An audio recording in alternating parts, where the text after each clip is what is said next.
This program is brought to you by Community Trust Bank, Medical City, Bid Select, and the Neely School of Business at TCU.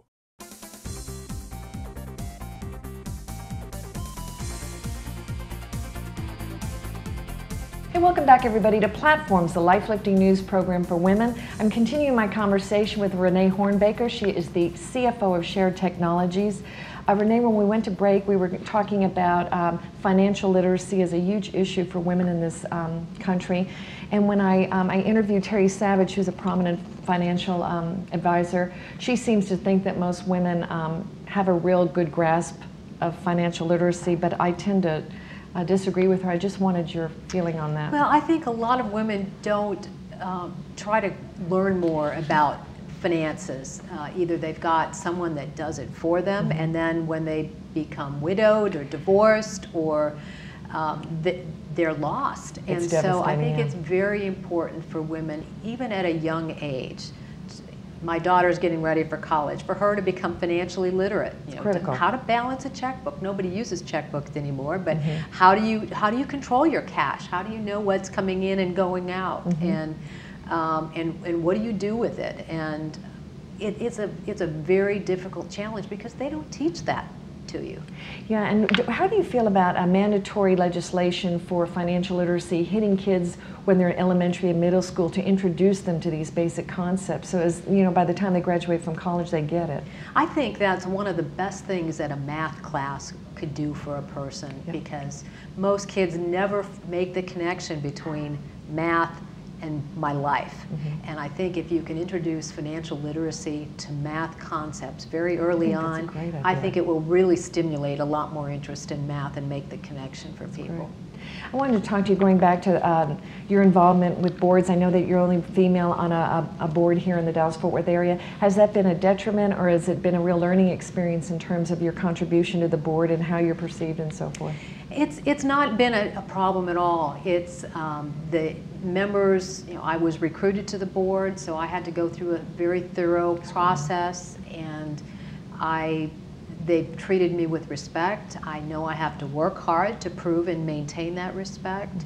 It can be a bit daunting sometimes because I'm dealing with board members that are typically CEOs or chairmen of their companies, and I'm just a CFO. But I really work hard to make sure that I'm making a contribution, and not just in the area of being a CFO and what I bring from a financial perspective, but in terms of strategy and other aspects that the businesses need. Sure. Let's talk too about toughest business decision you've ever had to make in your career. I think the toughest was when I decided, after I had my own business for a couple of years, to go back to work for a business, and it was a very difficult decision, and yet it was really wonderful, because what I was looking for in a job was the teamwork aspect. And having my own business, it was harder to do the marketing and do the consulting and work with other people and do it well. Working in a corporation, you can do that a lot easier. So I enjoy working with people and solving problems. That's terrific. You know, another area, and I've spoken to several women about this, is the multi-generational workforce. You've got kids coming out of college that have a totally different mindset than those of us in our 50s and 60s, where you know, the boss was the boss, but these kids want open access to the CEO, take them out for, a cocktail or something. How do you guys deal with that at Shared Technologies? Well, we do have a very open environment, and the CEO is very accessible, and all of us are really very accessible to each other. And we try to make things fun for everybody. That's an aspect that, and we're very tolerant of work-life balance for people, because the younger generation isn't used to working the amount of hours that people of my generation worked anyway, and still work. And so we have to try to figure out, how do we attract them and retain them so that we get the great ideas and the energy and the creativity they bring, and yet allow them to have more balance in their lives that they're looking for. What man would you say has had the most impact on your life?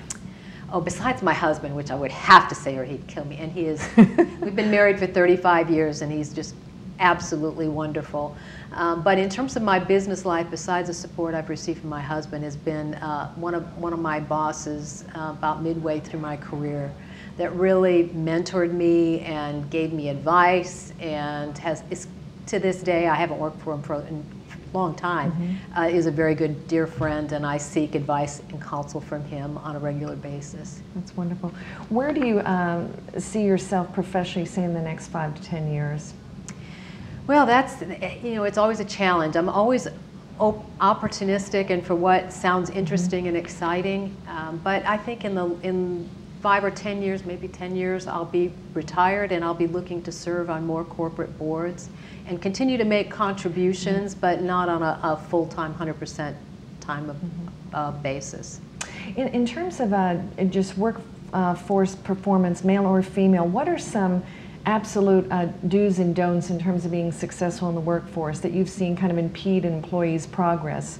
Some personality traits or something that unfortunately have kept them to where they wouldn't be able to advance? I think one of the things that can impede people is if they're not problem solvers, if there are issues or problems and they want somebody else to solve the problem, or they're whining about the problem rather than coming up with solutions. Right. It may not be their problem, but they can still propose some solutions on how the company or the department or whatever area might solve those problems, rather than just complaining about them. To be proactive, you really have to be engaged and not just sit back and expect things to come to you. Right. I know many of these industries these days now, the financial services industry, engineering, technology, they're really trying to recruit more women out of college to go into these what were once, male-dominated fields. Is this an area that Shared Technologies is kind of committed to? Oh, absolutely.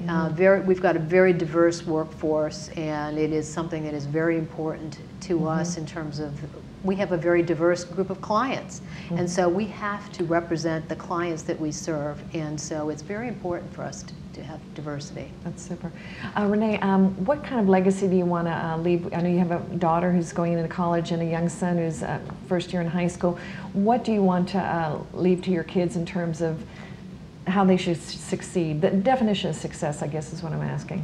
I think definition of success for me is that I have done the best job that I feel that I can do, and I haven't harmed other people in doing it, that I've been respectful of other people, and hopefully brought some other people along with me.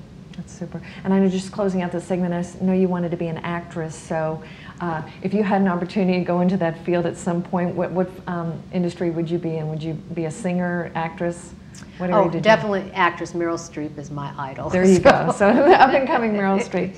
Renee, it was an absolute pleasure having you on the show. Can you give us the website for Shared Technologies for our audience? Sure. It's www.sharedtechnologies.com. Gotcha. Pleasure having you. Thanks, Renee. Thank you.